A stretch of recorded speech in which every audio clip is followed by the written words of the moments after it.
காங்கேயம் முத்துவின் ஒரிஜினல் வின்னசஸ் பிராண்ட் அரிசிகள் தரத்திலும் சுவையிலும் என்றும் நம்பர் 1. பத்திரிகையாளர் சுவாமிநாதன் இணைப்பில் இருக்கிறார். சார் வணக்கம். சார் வணக்கம். இப்ப அதிமுகவோட தேர்தல் அறிக்கையை வெளியிட்டிருக்காரு எடப்பாடி பழனிசாமி. பல்வேறு முக்கியமான அம்சங்கள் அதுல இருக்கு. இந்த தேர்தல் அறிக்கையை நீங்க எப்படி பாக்குறீங்க? மேடம், தேர்தல் அறிக்கையை பொறுத்த வரைக்கும் மாநிலத்தினுடைய வளர்ச்சிக்கும் முக்கியத்துவம் கொடுத்திருக்காங்க. அந்த நதிகள் சார்ந்த விஷயங்கள் நிறைய பேசியிருக்காங்க. அதுல ரொம்ப முக்கியமா இலங்கை தமிழர்களுக்கு இரட்டை குடியுரிமை விஷயம் அதிமுக தன்னோட தேர்தல் அறிக்கையில குறிப்பிட்டிருக்காங்க.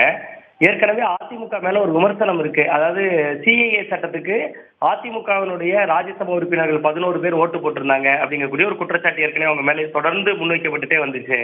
அந்த நேரத்துல அந்த ராஜ்யசபால அந்த 11 பேர் அதுக்கு ஆதரவு கொடுத்திருந்த நேரத்துல கூட அவங்க இதே பிரச்சனையும் பேசியிருந்தாங்க. இலங்கை தமிழர்களுக்கு இரட்டை குடியுரிமை கொடுக்கணும் அப்படின்னு. அப்ப அதிமுக இருந்த சசிகலா புஷ்பா பேசியிருந்தாங்க. இன்னைக்கு அவங்க பாஜக இருக்காங்க. ஸோ அதிமுகவோட நீண்டகால கோரிக்கையான அந்த இலங்கை தமிழர்களுக்கு இரட்டை குடியுரிமைங்கிறது இந்த தேர்தல் அறிக்கையில் இடம்பெற்றிருக்கிறது ஒரு வரவேற்கத்தக்க ஒரு விஷயம். இன்னொரு திமுக தேர்தல் அறிக்கையை பொறுத்த வரைக்கும் அந்த நதிகள் சார்ந்த விஷயங்கள்ல ரொம்ப டீட்டெயிலிங்கா இல்லை. ஆனா இவங்க இப்ப முல்லை பெரியாறு இந்த மாதிரி விஷயங்கள்ல தேர்தல் அறிக்கையில குறிப்பிட்டிருக்கிறது மூலமா கேரளாவை பொறுத்த வரைக்கும் அங்க கம்யூனிஸ்ட் ஆட்சி நடக்குது, இங்க தமிழ்நாட்டுல திமுக ஆட்சி நடக்குது. இவங்க எல்லாருமே இந்தியா கூட்டணிக்குள்ளதான் இருக்காங்க. சோ இந்த முல்லை பெரியாறு மாதிரியான பிரச்சனைகளை இந்த அதிமுகவினுடைய தேர்தல் அறிக்கைக்குள்ள வைக்கிறதன் மூலமா திமுக கூட்டணிக்கு ஒரு அழுத்தம் கொடுக்க முடியுது அப்படிங்கிற ஒரு பார்வையை அதுக்குள்ள நம்ம பார்க்க வேண்டியிருக்கு.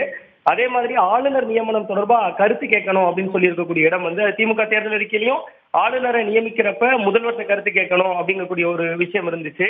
அதே மாதிரி இவங்களும் இப்ப ஆளுநர் விஷயத்துல ஒரு ஸ்டாண்ட் எடுத்திருக்காங்க. அதை பொறுத்த வரைக்கும் திராவிட முன்னேற்ற கழகம் எடுத்ததுனால இவங்களும் அதோட வழி இல்லாம அப்படி எடுக்க வேண்டியிருக்கு அப்படிங்கக்கூடிய ஒரு சூழல் தான் தெரியுது. ஏன்னா இதனால் வரை சாஃப்ட் கார்னரா தான் அவங்க போயிட்டு இருந்தாங்க. நாடாளுமன்ற குளிர்கால கூட்டத்தொடரை சென்னையிலே நடத்தணும் அப்படி மாதிரி கோரிக்கைகளும் இதுக்குள்ள இருக்கு. நிச்சயமா சார், அந்த தேர்தல் அறிக்கையில நீட் தேர்வுக்கு பதிலா மாற்று தேர்வு முறை கொண்டு வரப்பட வலியுறுத்தப்படும் அப்படின்னு சொல்றாங்க. இங்க நீட் தேர்வே வேண்டாம் அப்படின்னு தான் தொடர்ந்து வலியுறுத்திட்டு வர்றாங்க.